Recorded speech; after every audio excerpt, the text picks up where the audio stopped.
Oh, estamos vivos. And Maricel is drinking, yo no sé qué. Good morning. Good morning. Good morning. Here's my coffee de Puerto Rico. Um, God, welcome to BoricuaTalks. I'm Maricel. This is a show about absolutely nothing. And I am Elizabeth Colon, coffee from, I don't know, I just love this mug. I always end up with this one, even though I'm not from New York. But this is a show about a little bit about everything. And I'm drinking El de Aquí Café. Ah, el de aquí, that's the one with your mother? Yes, yes, yes, yes. I have a surprise. I have a bag for you, even though you were there and you could have picked it up yourself. Oh, I didn't see it. I think my uncle, Rico, something, it's like a red bag. I Rico. forgot. Rico Mm-hmm. Cafe. Yeah, so, porque There's tú so sabes many que en brands Puerto of Rico, coffee. yes, but my uncle, I mean, the whole Puerto Rican family, we're cafeteros. It's 85 degrees, 90. ¿Quieres café? Sí, dame un poquito. We got galletita with little crackers, little cheese, queso de bola. Mira, I miss ya, those days. esto de bola, ya me estoy pareciendo yo una bola. Cállate, mija. I have to Mm. say, I've been doing really, really good, Marisa. I am actually down 15 pounds. Wow, that's awesome. It's discipline. It's It is discipline. discipline. It's I don't know. I think if I just jump on the diet wagon, see how long, pero es que me da hambre and then I just eat. But it's not a diet. And that's what I stopped thinking about. I'm not looking at it as a diet. So I started intermittent fasting. And for those who don't know, is that you eat for 8 and you fast for 16. And so my first meal is at 11 o'clock in the morning. But I do have my coffee because I think that's what sustains me. I don't know that I would be able to do it otherwise. So I have my coffee in the morning and then I might eat at 11. And I have to stop eating at 7. And after that, hay mucha agua. So at nighttime, I'm up going to the bathroom because yo me lleno el estómago con agua. So I'm like a little bit full. And then you have to just like really, it's about portion control, which is what everyone says. So don't even look at it as a diet. It's about not eating certain things at certain times. And then you need to stop with the bread and the carbs and the French fries and all those other good stuff. And to our audience, I have a board here, like the school board, and it says no McDonald's, no hot dogs. ¿Y qué es lo primero que yo hago? I need a hot dog. I'm like, I'm gonna have to erase it porque yo no le hago caso on my board of the not to eat list. I think I have to mentally prepare myself to that, but I also suffer from migraines.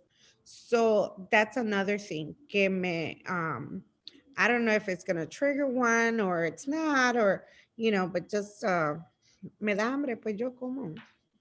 I know. So I don't know. It's hard. I'm not, listen, I get it because it wasn't easy for me, but for some reason I was just, my body was starting to feel achy. And I was like, I'm like, I need to like lose weight. And with the diagnosis of the arthritis, that's inflammation in your body. So if you lose weight, it actually helps with that too. So, it's when your mechanics start breaking down, when you start taking things serious. Cause I think that's what happened. My mechanics started breaking down. Don't start talking about breaking down, girl, because I know all about it. I just turned 48 and I'm like, what? Do I need to make it? Wait till you turn 50. Wait till you turn 50. You have your colonoscopy. Oh, yeah, I'm looking forward to that. Yeah. Okay. So when I turned 50, my doctor said, Elizabeth, we have to schedule you for your colonoscopy. I'm like, what are you talking about? She goes, yeah, you have to do a colonoscopy at 50. And I'm like, what? I'm like, I thought that was only for men. And I was like, yet another thing that I have to add on my list. Not that I gave birth, the world has seen my whole entire body. Now I got to expose my nalguitas to somebody. Oh Lord. Oh no, no, no, no. I I said, could wait. I got 2 years. I got 2 years. So, but I think that we have to take our health serious and do the regular checkups, and keep up with it. What is it? You go once a year, get it out of the way. Y así nunca te enfermas. so they say. So I No, was at my no. doctor's yesterday. Had like my annual checkup done, and I have to, I'm telling you, I always sit back and I say, women go through a lot. Like we have to, like, here I am on stirrups, getting my annual done, getting my boobs checked. I got a clean bill of health, thank God, but it's always fascinating how blood work is done, and then something will creep up, and then I'll go and I'll take care of that by monitoring what I eat or exercising and so forth. And then I come back and like, oh my God, you're doing such a great job, Elizabeth, keep it up. I'm like, awesome, now I can go to McDonald's and have a Big Mac. That's my weakness. That's my weakness. So, now that you mentioned McDonald's, I'm trying to, on the board, it says no McDonald's. So I was on the phone with my daughter, and I go, can I have a Happy Meal hamburger for a girl? And my daughter goes, Mom, it's still bad for you. I got a little hamburger. I'm like, should I just change it to a Big Mac? He's like, just because you're getting a Happy Meal doesn't mean that it's still bad for you. It doesn't. It doesn't. I mean, I think about it, it's the bread and everything that you have. And so, I know we have to, you should live life to your fullest. I get that, right? I get that. But quién sabe, one day we won't be around. We're like, I this hurts, I that hurts. No, no, it's true. And you want to live, but healthy, and you want to travel, and you want to do this. You don't want to be in no hospital. No. Uh-uh. Yeah. So Uh-uh. it's very important to do your checkups. If it's time to check it. Hmm. There's mammograms, there's pap smears, there's at 50, that Colonoscopy. well, it's like you said, us women, we go through so much, menopause. I'm like, when does it stop? I don't think it stops ever, No, it right? doesn't. No, Our it does our not. metabolism stopped. It's like, ay, bendito, vamos de Guatemala a Guatapeor. I know, but just do regular checkups. Yeah. So, So this weekend was Mother's Day. Happy Mother's Day to everyone who is a mother to a child, a pet, to your yeah. grandchildren, to your godchildren. It was, I don't know. Mine was spent in Minnesota with my son's basketball tournament. So nothing exciting really happened. Not that it should, because being a mom is just being present. And I was present with my child, which is pretty awesome. And how was yours? Oh, well, we don't celebrate on Sunday, because of my sister. She goes in early to take out catering orders, and then we're Mm, busy all day. So what we do is we celebrate on Monday. So Mami cocinó una ensalada de marisco, but there was more people anticipated. So Mami, she runs that kitchen like a pro. She's like, "Ah, da, da, da, da." Los que no comieron la ensalada de marisco comieron arroz con andula y pollo frito. wow. That was a shift from one thing to the next. And she's like, oh. But we all went to my son, my second oldest, Eduardo. He didn't show up. He did call, but I say, it's like they get older and like, oh, I'm going to my mother-in-law's. Hello, yo te paré. I know, right? So what is one of the, in celebration of Mother's Day, although it was Sunday, but you get to celebrate a mom every single day. What is the one thing you're most grateful for in your mom? Well, wow, it's nice you said that, because I had to spend 2 weeks in Puerto Rico with mom. We Mhm. arrived this weekend for Mother's Day. So I was like, just like, what do I give my mom? And just, being grateful that we could spend that time together in living quarters. Y entonces, I went to Pandora and I got her a charm that says, thank you for being my mom. Oh, they had She's, those? yes, yeah. Wow. I was like, oh my God, this is perfect. So I told her, I wish it was in Spanish, but no, it's thank you for being my mom. And Mm. I am grateful for her, for everything she's done and for who I am today. That strong will, because esa mujer, you know how Boricua moms are, chancleta y cocotazo. Well, I never got the chancleta. I mean, she showed the chancleta, but she never used the chancleta. Uh, My mother was one of those parents, and my dad, that all mm, they had to do was stare at you and you would stop doing what you were not supposed to do, right? But when we think about it, we laugh about how mommy would have the slipper, la chancleta in her hand, or a tree branch, and she's like, venga para que te voy a dar una nalgada, and you'd be like, what? You start running away and stuff. Those are like those little you keep memories and everything. So I don't have my mom locally, as you know, she lives in Puerto Rico. So I have to, the only thing I do is I send her a Mother's Day card every year with some mula, which she takes to the casino and spends it there. And I was feeling so awful because I thought that I didn't send her Mother's Day card, because I found all of the Mother's Day card that I, with a big heart, intentionally purchased to send out to my friends and my siblings, and I didn't get around to it. And I was like, oh my God. And so I'm in Minnesota. I'm like, it's Mother's Day on Sunday and I don't have the cards. And I didn't send it to my mom. And then she called me to thank me that she got it. And I'm like, when did I send that card? But at least she got hers. But I think that one of the things yeah. that kind of just, appreciate like in my mom, and the question that I asked is that, growing up, I think I had this, I don't think, I resented my mother because I didn't understand a lot of things that she was doing and why she was doing them, right? But as you become a mother and adult, you start understanding it. So I really just, and my mom, I think her resilience is what really stands out in me, because man, I swear everything that woman went through, and I never, ever, ever, and my mother's 82 years old today.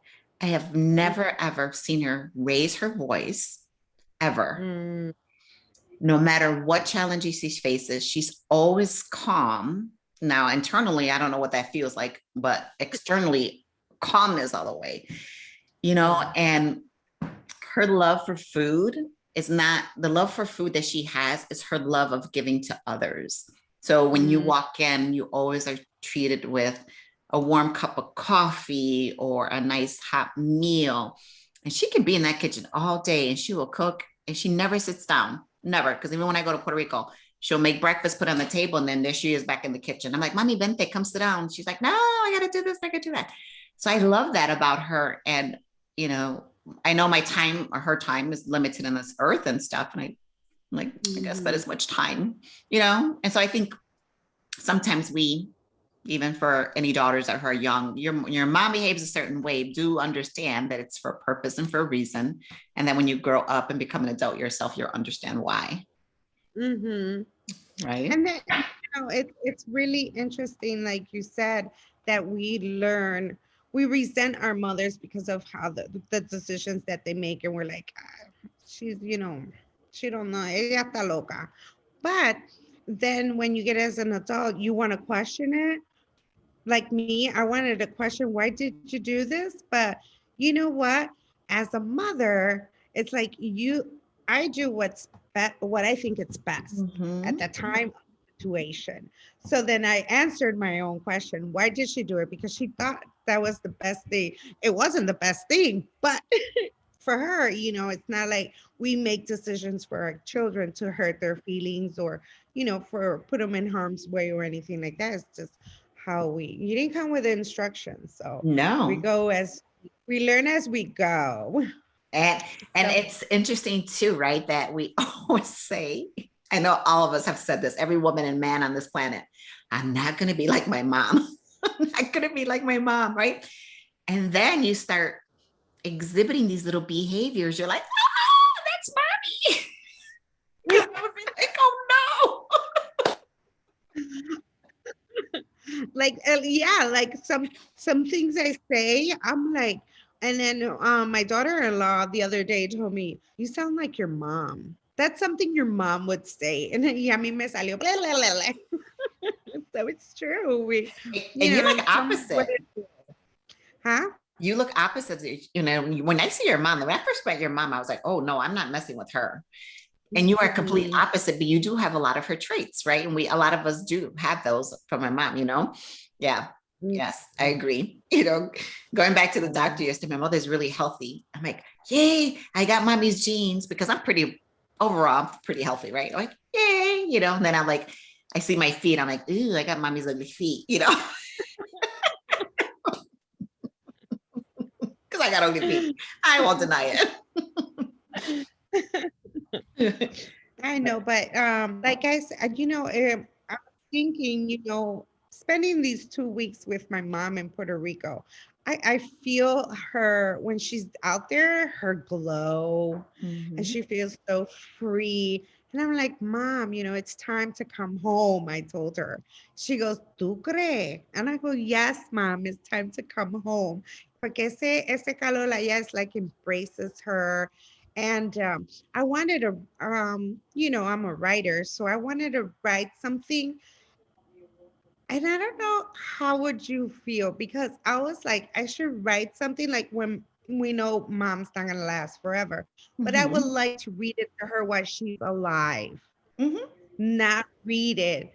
So I was like, and then I got teary eyed. It's Mother's weekend. And I was like, oh, should I? No, and I don't even want to think about her being gone.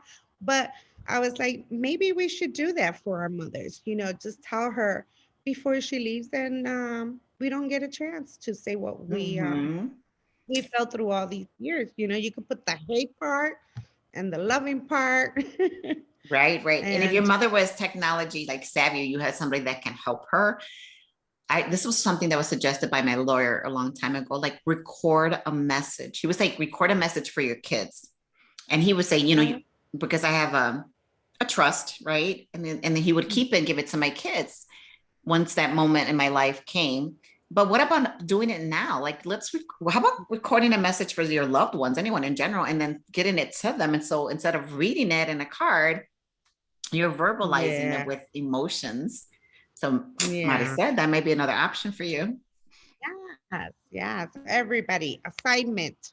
What would you say to your mother now?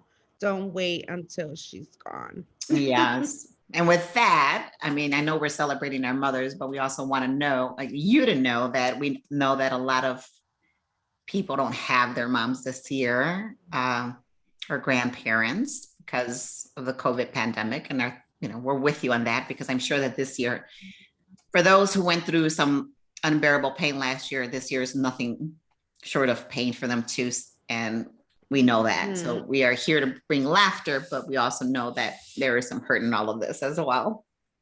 So mm. we're with you all the way, all the way, And all the way. writing helps. Writing helps. You know what? Just write a letter. If she's not here with you, write a letter, and she's always, siempre están por ahí cuidándonos like angelitos. So Mm-hmm. write the letter, even when she's not here. I So agree. that's a new trend we should do. Just write a letter, or like you said, do the video, you know. Pero my mother, I look at her and oh my God, it's like, Dios mío, that I guess because it was the Mother's Day weekend, I felt like, oh my God, when the time comes that to lose my mom, I'm gonna lose my mind. It's like she's my everything. Yeah. She's amazing little lady. She needs you. Oh, yeah. She So sure is. say, I love you, mom. Even if you are mad or don't agree with your mother in some things, you always have to say, I love you because you might not have that chance. Mm-hmm. Mm-hmm. I completely agree. Oh, all right. I don't want to get sad. Let me drink some coffee. We gotta write the letter. So last week, woman, we had our novel conference, and we had Nina Vaca from the Pinnacle Group, who was an amazing speaker, and she had all these little nuggets. Like we had like a little 1 minute video, and she said, "Be crazy good." And I love that. I wanted to coin that, but that day she was saying all these little phrases that I'm like, I'm coining that one, I'm coining this one, I'm coining, and she's like the best person. I mean, I knew that 5, 6 years ago when I first met her that she was just awesome. But in this event, she was just really speaking about, her struggles from coming from Ecuador and I'm migrating here to opening her business to the recession where she almost lost her business. She's never, ever, ever taking funding. And her company is almost at the $1 billion mark. And that's amazing. Yes. Woman empowerment. Yes. It's powerful. I mean, con dedication and consistency, todo se puede. And I am so like honored to have to know her because ahí también, you get inspired as well. It's like, oh, si ella puede, yo puedo, pero es así. Y podemos todas juntas, because we don't get up here alone. We have to have our, like I always say, our tribe. Yeah, for sure. Tribe. For sure. Tribe. I just thought like, just when I heard them, like, there's so much that I can do, right? Like I am not completely done yet with whatever my future looks like. And, I tanked last year and I have no shame in saying it because I tanked. I became resilient and it's still to this day, I go up and I go down and I go up and I go down, but I'm like, I am not done. Not done. And what other nugget did you get from her? Or is that one the only one that stood out? Because Maria Castro, she said, if there's no if there's not a chair for you at the table, bring it. That's Maria's. And I'm like, oh my God, that one stuck with me for a while. We should put it on the shirt too. Well, it's a very interesting book. Nina had a lot of things to say, and I have to go back and listen to it. Unfortunately, I was in and out of the conference that day, but those who attended or registered have access to the recording for 60 days. So I'm going to go back and listen to all of them because there was even the awardees who won their awards, they were very powerful in the things that they said. And I thought it was like really amazing. However, I was just talking to someone the other day who I'm going to be on their podcast that shifted their podcast from one thing, and they wanted to see if I could fit in their new podcast, because now it's all about breaking the rules is their new podcast. And we talked about that too. And I was just saying to her that let's not wait to get invited. Let's just take ourselves to that seat. Right. And I think that we're hesitant so many times to do that. And I am like forever grateful for getting out of my comfort zone and going into places that made me very uncomfortable, because I'm not afraid anymore to go to the table. I'm not intimidated by other people anymore, where I used to be. I used to be like, that person's smarter than me. That person's smarter than me. Now I don't know. Let me put up this chair and sit here, right? And contribute my knowledge and my expertise, right? Exactly. Because, the reality is when we hear, a board, or we hear this organization, we all think alike. We all feel the same, right? And it's it's the little voices in our head that makes us create this little fear of not wanting to step up and step in. And like Nina said, she's like, and I love this. This is one of the things she said too. She was like, if I saw somebody that I admired, and she wanted to be mentored by that person, she would reach out to them and say, I want you to mentor me. And then she would make it clear, I don't want to just have a conversation with you. I want you to teach me. How many people actually do that? How many people will pick up the phone and say, I want you to mentor me? Like, I did it recently with someone who's the chief of diversity for the city of Chicago. And it was a man that I met about 2-3 years ago that sat next to me at an event. My God, I was like, wow, this man has so much wisdom. And we meet once a month at 8:00 in the morning, and it's only 30 minutes. But you know what? I'm grateful for those 30 minutes he gives me, because we talk about many things, business, diversity, things that I'm really interested in. So that's what she said. She's like, I would seek out mentors, not sponsors, because she said those are two different things. And I bet you any money I put my money in it. That's how she grew her business. I have no doubt. And she's all about giving back to women. So when I approached her about being our keynote, without Mhm. hesitation, she said yes. Wow. And it Wow, was, that's it was pretty cool. So yeah, ladies, set aside our color of our skin, our lack of confidence, if that's what we feel. We are smarter than what we think. And yeah. we have a lot to say and to contribute. Even if you're in a boardroom and you ask 2 questions in that meeting, that's more than enough. Mhm. Yeah. Yeah. It and it's like the degrees are sometimes intimidating, but Mhm. for me, for example, I don't have the degrees. What I have is what is it? Street smart Smarts. restauratpreneur because we learned as we went, you know. So I didn't go to school to run a business. So even if they have the degrees and you don't, no, you guys are equal. You guys working at the same thing, and it's to succeed and make a difference. So Mhm. put aside those degrees and don't be intimidated. You know, como yo entro ahí like I'm a doctorate, you know, I have my doctorate. Yeah, I can tell you everything about running a business, but I didn't Right. go to school for it. Yeah, Exactly. so And let's not entrepreneurs be are not born, they're made, right? Entrepreneurs are Mhm. made, and you don't have to have a degree. And I was going Mhm. to remember to the time that when right before I started my business, my story of the organization I worked when I came in, that business was making $200,000 a year. I had one employee, and that office was maybe like 400 square feet. My Mhm. entrepreneur's, you know, spirit kicked in. By the time I left, that place was making $3 million, in the short time I'm there. But this is what I do remember that kind of reminded me that Mhm. I was not going to allow myself to be undermined by anyone else.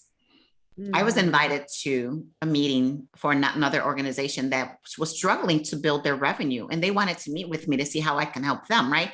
So here I'm so excited that somebody wants to tap into my knowledge and my expertise to help them grow their business. And the woman sits right across from me. And before we even start the meeting, she looked like my teacher who was about to scold me. She puts her finger in my face and says to me, "How can someone Sure. like you, literally like you, without a Mhm. college degree help me make $1 million?" And that completely blew me away because I was like, where is this coming from? You invited me. Now you're beating me down. And I was just like, oh no. So I kind of approached her a little bit close too. And I said, unlike you, is what I said, With a degree, with a can't do PhD. what I do. Exactly. Exactly. Look at And she had a PhD. And I said, and I did it. I said, unlike you with a PhD, I'm an Mhm. entrepreneur at heart. Right? Yeah. And I said what I said, and then I ended the meeting. I said, this meeting is over. I didn't give her a chance to talk to me about anything because at that moment, Mhm. when I got insulted, that was the fuel that fueled me to say, you know what? I'm not taking this from anybody else anymore. And at that Mhm. point, because it was my second incident of being put down by high level executive professional women who should have been uplifting me up, I quit my job Mhm. and said, I'm going to do this for myself. Right? Because And there we you allow go. ourselves to get beat down, we stay down there, they win. And Yeah. Es que también la educación de degrees and stuff, no le da educación como tratar la gente, you know, No. that's it's happened way too often, you know, but that doesn't mean that you need to be discouraged, you know, Mm-hmm. just go to the next person. There's always someone willing to help, Yeah. you And I know, always come you back to have to. this. Ask yourself first, why do you think this person is in this position? Right? Mhm, Before you judge them. Like when I was growing up, everyone used to judge my mother because mhm, she didn't speak English. Well, nobody knew that my mom only had a second-degree education. Nobody knew that my mother couldn't speak English. And maybe those were not good enough excuses. But I also know that for mhm, her, being at home and raising her kids was more important to her than learning English, right? And in my case, I'm not having a college degree. I was in school. I did 4 years of nursing. I had 2 months to graduate with my degree, not an RN, a BSN. When my son Mm. got sick at that time, he was 1 year old. He had asthma, very bad asthma.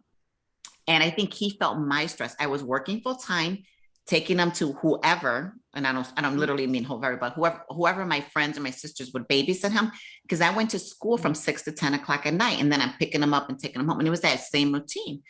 Well, he stopped Mm. breathing at me one time with with a friend of mine, and I didn't take it Wow. serious. And then she calls me and she threw out the F word, and she never cursed. She threw out the F word, I'm like, oh, this is serious.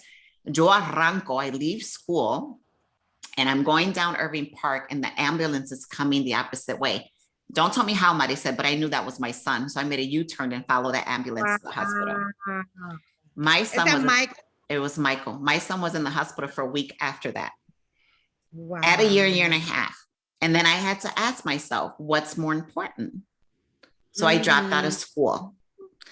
And Mm-hmm. granted, 2 months, Marty, 2 months. And and I got like, I was a bomb as a nurse, because like my professor would be like, you are really good at this, right? And my goal was really to become a doctor. And Oh. yeah, and the hospital I was working for was paying for my tuition and everything.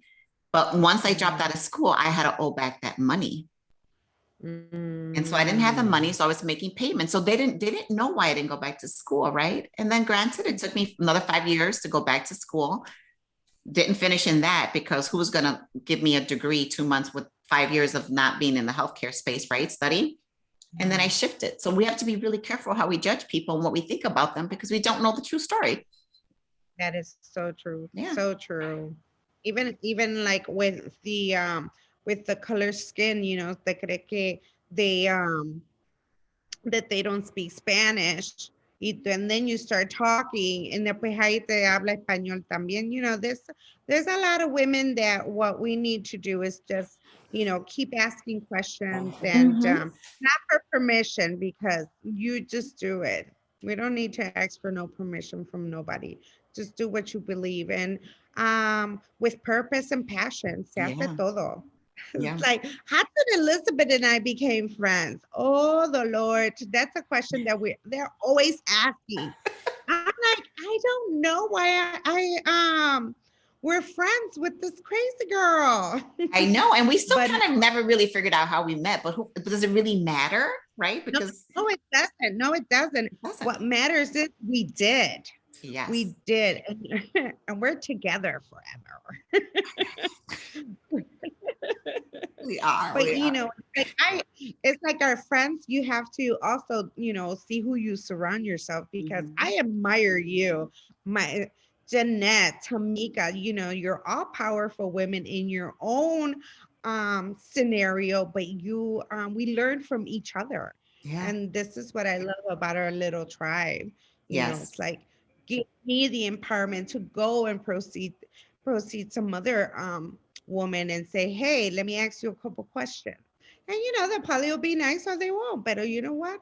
Ask and you shall receive. And you shall receive. That is very, very true. I love this Mhm. conversation we had today. I think we talked about some really good stuff, but Yeah, unfortunately, our time is up again. I don't know. I mean, we should ask our listeners, do you want an hour? I could do an hour. No. Maybe we should try No, to no, lot. We should do a Facebook Live to see what happens and see if that works. and ask to see if we can do an hour, because sabes, yo tengo lots to say. Yo no te conté I haven't even said nothing about my fake eyelashes. How I'm working on these things. I don't know how they look, but they don't feel, like they're out of place. But just a little enhancement at 48. It doesn't look bad to do a little bit. So I'm glowing from inside out to my lashes. Well, we'll have to definitely save that one for next week's conversation. But Yeah. this is the end of our show for today. We are happy to spend some time again with you, and I hope that you joined this episode. Be safe and kind. And Maricel, end it. And Marisa, cheers with my Puerto Rico. So Word of the year, adventurous adventures. So pick a word and live up to it. Sounds I good to am. me. See you So next should you. week. Bye.